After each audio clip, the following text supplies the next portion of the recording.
Sziasztok, én Csenge vagyok, és köszöntelek titeket a következő videómban. Hál' Istennek most már hivatalosan is bejelentettem, hogy megjelent a Chosennek a második évadának az első része, és erről szeretnék egy kicsit beszélni. Hivatalosan húsvétkor, április 4-én, húsvét vasárnap, nálunk április 5 hajnali 2-kor jelent meg, akkor volt a premier. Igazából ez egy olyan időpont volt, ami az európaiaknak nem igazán kedvezett, de hát nem lehet úgy megcsinálni, hogy mindenkinek jó legyen, ez főként inkább az amerikaiaknak volt előny. Így hát ez most rajtunk állt, hogy eldöntsük, hogy felkelünk, vagy majd megnézzük másnap, de mi már annyira izgatottak voltunk, hogy páran fel is keltünk, és mondanom sem kell, hogy milyen nagy áldás volt, tehát erről szeretnék ma mesélni nektek egy kicsit az előzményeiről, aztán pedig pár képkocka erejéig láthatjátok a reakciómat, ugyanis egy rövid videót felvettem, miközben néztem hajnali 2-kor, és utána pedig elmondanám az érzéseimet róla, hogy miket gondolok az első részről, úgyhogy ha érdekel titeket ez a videó, tartsatok velem!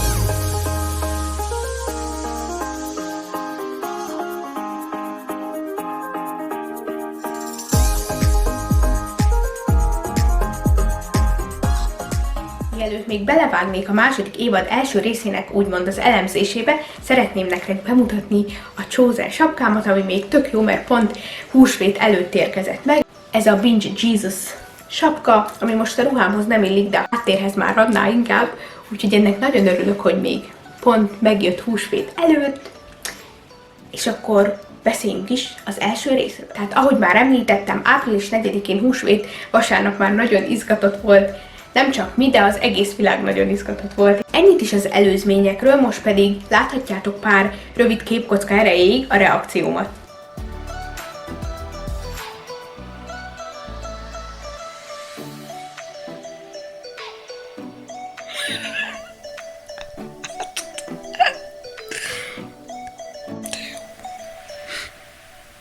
Első évad is csodálatos volt már, de azt gondolom, hogy a második évad első része egy nagyon erős indítás volt, az volt a címe, hogy Mennydörgés, Thunder, amit biztosan már érzékelhettek is, hogy miért, ugyanis Jánosról és Jakabról, ezen belül is jobban Jánosról szólt ez az epizód. Persze attól minden tanítvány benne volt az első részben, de a fő szempont most Jánoson volt. Ugye már ezt korábban is megtapasztalhattuk, hogy az első évad is arról szólt, hogy minden részben egy karakternek volt kidolgozva a személyisége, az előélete, és azt, hogy hogyan változott meg a Jézussal való találkozása után. Ám azon kívül, hogy Jézus elhívta Jánost és Jakabot, nagyon sokat nem tudhattunk meg róluk, így most kárpótolva lettünk, a második évad ugyanis velük indult, és tényleg lenyűgöző az a precizitása, hogy dolgoznak, nekem nagyon tetszik, voltak megható pillanatok, voltak vicces pillanatok is, tehát tényleg ilyen érzelmi hullámvölgy volt az egész. Úgyhogy ha még nem néztétek meg az első évadot sem, akkor irány az applikáció, töltsétek le, szerintem nagyon megéri, ott már megtalálhatjátok a második évadot is, és ha minden jól megy, vagyis most már talán hivatalos is, hogy április 13-án jön a második rész ki. Most itt vagyunk 2 héttel később, megjelent a második és a harmadik epizód is, ami meglepetés volt, mert csak a második rész volt megígérve, hogy április 13-án nálunk Magyarországon, április 14-én jön ki, de az volt a plusz meglepetés, hogy a harmadik résszel is kész lettek, és az is kijött, úgyhogy most erről szeretnék egy kicsit nektek mesélni. A videónak az első felében már meséltem az első részről, tehát így most át is ugranék a második és a harmadik részének az elemzésébe. Fantasztikus volt megismerni Philipet és Nathanielt, mert nagyon-nagyon jó karakterek, és megint annyira jó színészeket választottak ki, hogy tényleg nem tudják elrontani.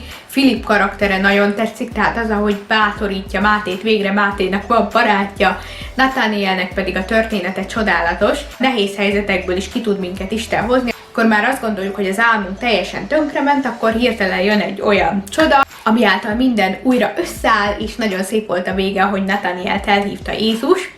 Ebben az évadban most nagyon lehet érzékelni a változást, ugyanis Jézus már most kevésbé van benne, és nagy részben a tanítványoknak az életét láthatjuk. Kijönnek a feszültségek, még az első évad tele volt csodákkal, elhívásokkal. A második évad már inkább a feszültséget veszi fel, de ez azért is jó, mert nem lehet minden rész ugyanolyan, és szerintem ez az évad, ez egy nagyon tanulságos évad lesz, de persze ebben sem fognak elmaradni a csodák. Fél órás volt a harmadik epizód, de azt kell, hogy mondjam, hogy talán nekem a harmadik lett a kedvencem, mert annyira sokat lehet belőle tanulni, hogy igazából nem történik benne semmi, de mégis, tehát nagyon tetszik, ahogy kicsit jobban megismerjük a tanítványokat, ahogy mindenki elmondja, hogy érez, így, hogy már Jézus tanítványává vált. A végén pedig kijönnek a feszkók, nagyon lehet érezni, hogy Simon egyre jobban át akarja venni a hatalmat, ő akar lenni a középpontban, és mindenkinek oda mondja a véleményét, ám én igazából ettől függetlenül szeretem, mert azt gondolom, hogy ebből a kemény Péterből egy nagyon látszívű Jézus követő tanítvány lesz, és szerintem nagyon jól meg lesz formálva. Mátét is nagyon szeretem. Nekem tényleg bejött az, hogy Fülöppel ilyen barátságot kötöttek, mert jó volt látni, hogy Máté elkezdett mosolyogni.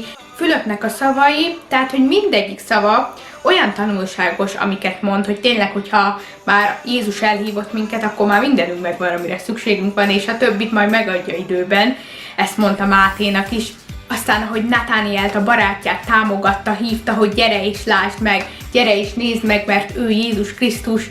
Úgyhogy összességében a 3 epizódból nekem most a harmadik a kedvencem. Mindegyik részben más van megragadva, ami téged meg tud érinteni. Valakit pont Nathaniel élete érintett meg, mert pont ő is keresztül ment azon.